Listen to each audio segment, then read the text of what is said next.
В Усть-Куломе представители Минсельхоза Коми провели семинар для местных крестьянско-фермерских хозяйств и сельхозтоваропроизводителей. Специалисты ведомства рассказали аграриям о всех возможных видах государственной поддержки в Коми, разъяснили нововведения в налогообложении и трудовом законодательстве, а также презентовали новый сайт Коми-ферма. Репортаж Константина Куратова.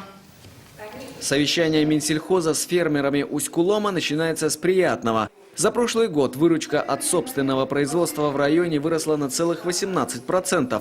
Аграрии заработали 48 миллионов рублей. Поддержка, как государственная, так и муниципальная, только растет. Печалит одно – удои молока. Здесь они пока самые низкие по сравнению с другими районами Коми. Всего 2,5 литра с коровы. Пригородный доходил до 18 литров на корову. Но я не говорю, что там хотя бы 5 в среднем по республике. А у нас что-то совсем уже низко. Землепашцы и скотоводы поясняют, новые социальные выплаты в пенсионный фонд просто душат аграриев. Только за первые 2 месяца Нового года в Усть-Куломском районе из-за дополнительной финансовой нагрузки разорились уже 3 хозяйства. По России эта цифра более шокирующая. По России 80 тысяч вышло из предпринимателей. Какое ваше отношение, какие с властью, как вы реагируете в защиту выживут наши представители от сельского хозяйства? Сегодня нужно отметить, что количество крестьян-фермерских хозяйств в разы увеличивалось до нынешнего года, но в связи с тем, что сегодня пенсионный фонд дополнительно ввел социальные взносы, и, соответственно, для крестьян-фермерских хозяйств это очень такой неподъемный, что ли, финансовый платеж, который может повлиять на их сокращение.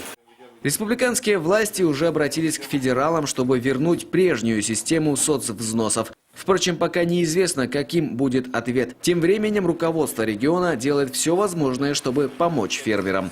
Так, во многих районах уже прошли образовательные семинары, на которых аграриям рассказывают о существующих мерах поддержки и учат разрабатывать бизнес-планы. Такими практикумами будут охвачены все без исключения муниципалитета. Алавсар Бабаханов из села Носим уже активно пользуется всевозможными формами поддержки. Он же получает субсидию за содержание скота, а сейчас собирает документы для получения дотаций на строительство свинарника и коровника.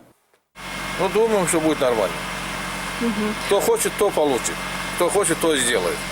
Самое главное, желание было. Самое главное, руку не отпустить. Не то, что надеяться, кто-то тебе поможет. Нет. Сам первый старайся. Ну, когда-то, может, кто-то поможет. Посмотрит, увидит, что вот, да, человек старается.